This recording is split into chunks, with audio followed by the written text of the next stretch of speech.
Hey there students, we've been talking about vectors for quite a while now. Now let us represent the vectors. Let us link the mathematics to the physics. Now we are basically going to take the vectors and represent them using the rectangular coordinates, because remember that a vector can actually move from one point to another, and we can actually use coordinates to describe its position in space. So now in this case, we are going to be looking at the position vector. We're going to look at the velocity vector as well as an acceleration vector using rectangular coordinates. I say that these are rectangular coordinates because basically you can draw a rectangular prism, a shape on the coordinates. Let us consider this vector here. Let's just say this is a vector r, and this vector r, you can see that it is moving from the origin and it is moving towards the corner of this box. So imagine this arrow or this vector coming towards you in a sense, because this is a two-dimensional page that you are using to view this. It's maybe hard to see, but basically this vector r, it is coming towards you. It is coming towards you. It is moving along the x, the y, and the z axis. So how do you find the position? Because remember that these vectors are representing physical quantities that have got magnitude and direction. So we need to find a way of representing those physical quantities. So we can use the standard base notation first and express this vector in form of its components. So if we say that this is a position vector r, so if we assume this to be a position vector r, we can actually write down here and say that this is our position vector r. It describes the position of a particle or a position of a body moving in space. So basically this is all going to make sense if you're gonna do something like engineering and applied physics. But basically when you're doing a position vector, you want to see the position, how the position changes of a particle in a particular space.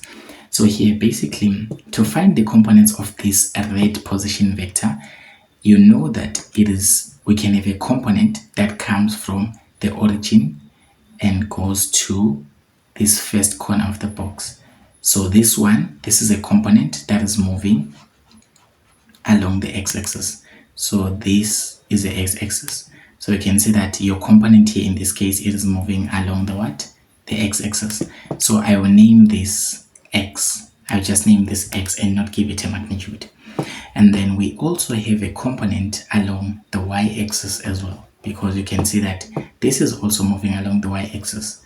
So we also have got this component along the y-axis. So this is a component along the y-axis. So these are the components that are making up the vector. And we also have another component along the z-axis. So it means that this thing is actually moving in 3 dimensions. It is moving along the x, the y, and the z-axis. So we also have a component along the z-axis. In this case, it is the one that is going up. It is the one that is going up to this corner of the rectangular prism. So that's how we say these are rectangular coordinates. So these are the 3 components that are making up our vector r, our resultant vector r. So basically, to find the position vector, you just have to use the standard base notation and say that we have got a component given by x, and we're going to put I next to it. We put a cap, the unit vector I cap, to say that this is moving along the x-axis, because remember that the triad ijk, it is used to represent the axis in which a vector is moving. In this case, we're talking about this blue vector here that is moving from the origin, and it is moving towards towards this point. So we just say its magnitude is x and we put I next to it. And then now we're going to say this is going to be plus. It is a y component from here, the green one from here, the green one from here to here. This is the y component of the motion or of the position vector. So it has a y component. This y component, we can just write it down as y. So this is plus y. And then now we are going to put j next to it. If you put j next to it, you're just trying to say that this y component, this component, or this green vector with the magnitude of y, it can be any number. Y and x can be any number.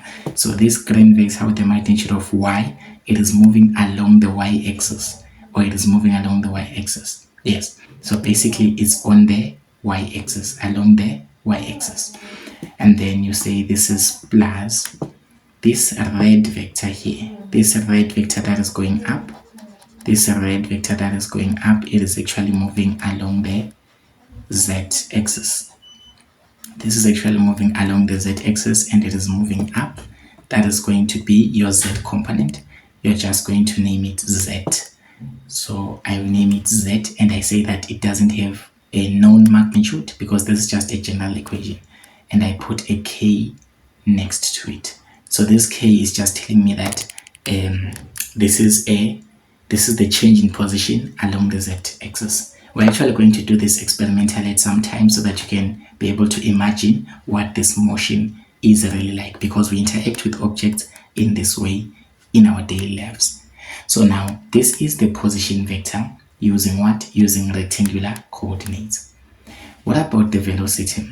Remember, what is velocity? Generally, we say that velocity is the rate of change. So velocity is the rate of change. So we use the word rate of change of position, right? So it's the rate of change of position. So now mathematically, when we are saying rate of change, we want to see how fast something changes, because we can go to the same destination, or let's just say maybe we are going to Empangeni town. All of us can go to Empangeni town, but probably you're going to get there faster because you're using a car and I'm using my own 2 feet to move.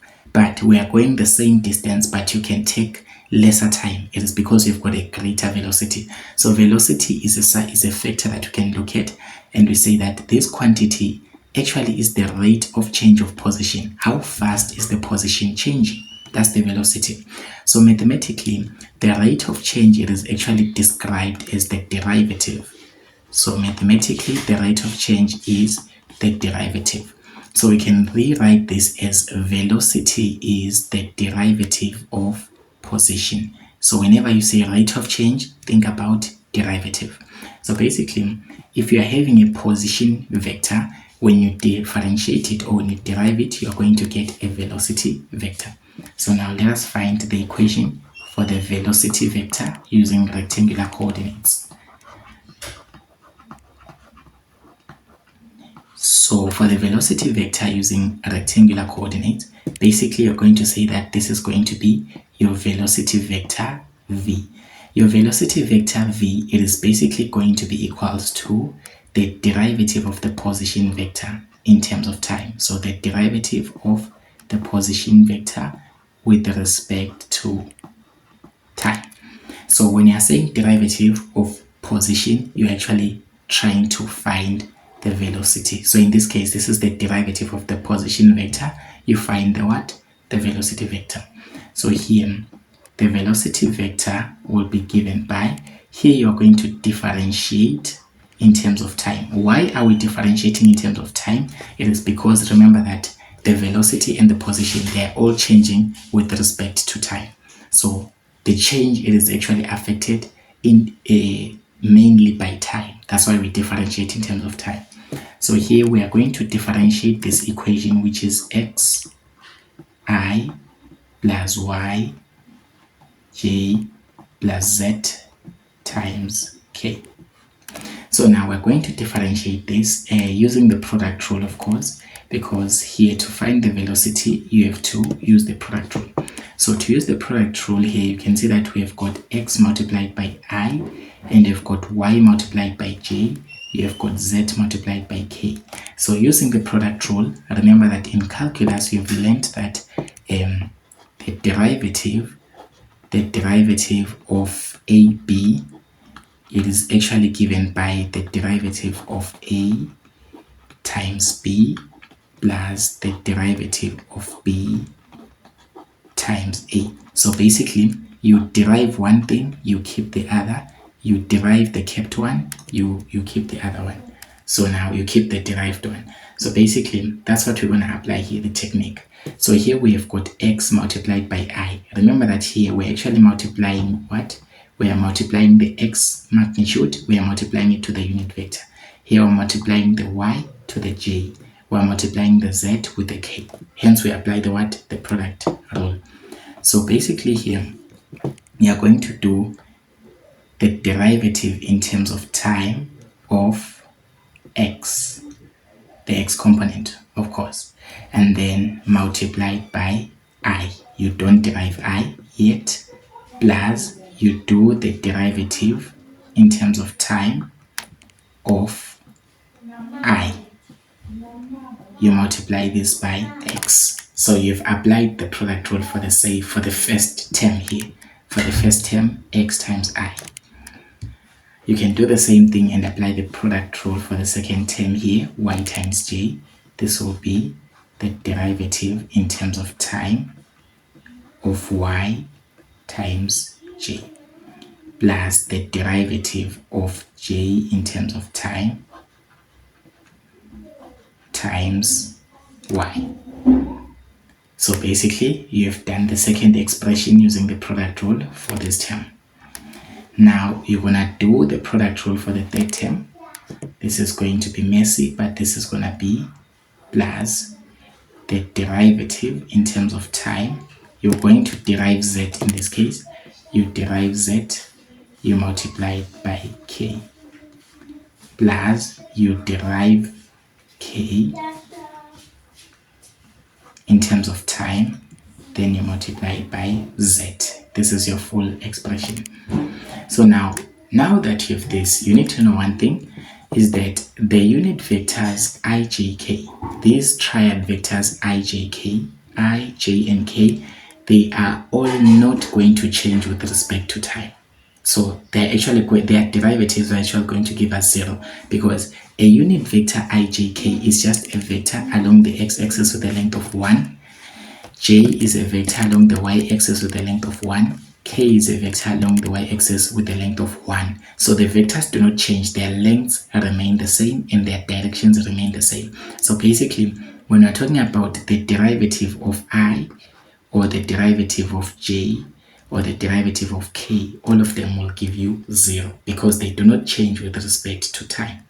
So now we can just say, to further simplify this, we can say now our velocity here will be equals to, so here this is the derivative of x, the x component. When you derive x here, basically you're going to get the first derivative of x. You write x and you put a dot on top. So when you write x and you put a dot on top, you are trying to say this is the first derivative of x.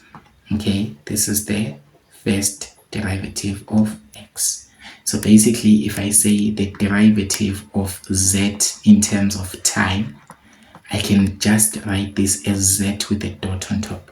So z with a dot on top just tells me that I have differentiated z in terms of time, or with respect to time.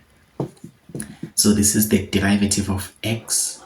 So I write x with a dot, and then times I. So this is times unit vector I, and then this is plus. Remember that this becomes 0. If you're going to differentiate I, j, k, they all become 0 because they don't change with respect to time. And then this other one, which is the derivatives in terms of time, the derivative of y, this is going to be y, and you put a dot on top, because this is the first derivative, and then you put j, plus the third one is the derivative of z in terms of time. You're just going to write z, and then you put a dot, and then you're going to write k. Here we go. So this is k, because we know that the derivative of k times z is going to be 0, so we're just going to count off these vectors. So basically, this is the velocity vector. That's how you find the velocity vector. We're still going to do the plotting at some point, but using rectangular coordinates to find the velocity vector, you basically have to do what? You basically have to find the first derivative of the x component, and you write I next to it. You find the first derivative of the y, you write j. You find the first derivative of the z, you write k. So you just differentiate each and every component with respect to whatever axis it is in. So this is the velocity vector. So let's just rewrite that as our velocity vector using rectangular coordinate is given by x dot I plus y dot j plus z dot k. So whenever we put a dot, we're just trying to say that's the first derivative of something. So in this case, this is the first derivative of each component of these vectors. So now, what about acceleration? Because the question needs us to also find the acceleration vector. So we found the equations for the position and velocity. What about the acceleration vector? To find the acceleration vector, we want to find here the what? The acceleration vector. So the acceleration, remember that we define acceleration. We say that acceleration is the rate of change. Is the what? Is the rate of change of velocity. So acceleration is the rate of change of velocity. You want to see how fast is your speed changing. Remember that speed, or the velocity rather, it is how fast the position is changing. But now acceleration, we want to see how fast are you changing the speed. So in this case, remember, mathematically we say that rate of change translates to first derivative. So this translates to derivative using calculus. So we can say that acceleration is the derivative of velocity. Okay, so now to find acceleration, we would have to do what? To find the derivative of velocity vector. So this is the derivative of the velocity vector with respect to time, because time is the one that is playing a role here. So here in this case, the acceleration vector will be given by the derivative of the velocity vector here. Remember, is given by x dot I cap plus y dot j cap plus z dot k cap. So this is basically the velocity vector. We are going to differentiate it with respect to time. So in this case, a is equals to, we do the same technique, we apply product rule to both the terms here. We apply what? Product rule in all the three terms, I mean. So since this is moving in 3 dimensions. So now, differentiating xi, you have to first differentiate x dot, x with the dot on top. You differentiate it in terms of time, with respect to time, I mean, and then you multiply this by I. Plus, the next thing, you differentiate I, and then now, in terms of time, you multiply by x with a dot on top. Remember that here we're applying the product rule because we've got a product of x and I. Okay, and then now this is going to be plus. Now we're going to apply the product rule here. We're going to find the derivative of y in terms of time. And then we're going to multiply this by j, plus we're going to find the derivative of j in terms of time. We're going to multiply this by y. So we are done with the second term. Then the third term, the one that has got z, this is plus the derivative of z with a dot on top. Okay, this y has a dot on top, sorry. This y is the first derivative of y has a dot on top, one dot on top. So derivative of z in terms of time multiplied by k plus the derivative of k in terms of time multiplied by z with a dot on top. Yeah, so basically this is you expressing this using the product rule. So now the acceleration then, how are you going to find the acceleration? Remember that here, when you're finding the derivative of the unit vector I, j, and k, you always get 0 with respect to time because those are standard base vectors. They do not change. I doesn't change. The length is 1. It's on the x-axis. Its direction does not change at any given point in time. So basically here, this is going to be 0. This is going to be 0. This is going to be 0. So each and every time when you differentiate I, j, and k, you get 0 because those are what? Those are standard base vectors they've got a length of 1. They don't change with respect to time, because remember, when you say rate of change, it means something is changing with respect to time. That's the derivative. So in this case, those unit vectors are not changing with respect to time. So we forget about differentiating them. Their change is 0. Hey, I've explained a lot here. So basically here, when you derive x with a dot on top, you remember that x with a dot on top is the first derivative, right? So when you differentiate it again, you're going to get the second derivative. So this is going to be x with 2 dots on top. So this is the what? This is the second derivative in terms of time. So x with 2 dots. And then there's a I to tell you the direction. Plus, if you derive here y with a dot on top, you're gonna get y with 2 dots on top, and there's j, plus if you differentiate here z with a dot on top, you're gonna get z with 2 dots on top. Then you write k. So this is the acceleration. This is the acceleration using rectangular coordinates. So basically, when you are going to derive these equations, you just want to see that if we use the rectangular coordinates, x and y, the rectangular coordinates are basically given by x, y, and z. Nothing much about them. It's just x, y, and z. So those are the rectangular coordinates. So here you're just using x, y, z to prove or to find the position vector, to find the velocity vector, to find the what? The acceleration vector. But bear in mind that velocity is the rate of change of position, otherwise the derivative of position. Then acceleration is the rate of change of velocity, otherwise acceleration is the what? The derivative of velocity. So this is how you prove, this is how you find the velocity, position, and acceleration vector using rectangular coordinates. Don't forget to subscribe, ladies and gentlemen, and support the channel's growth.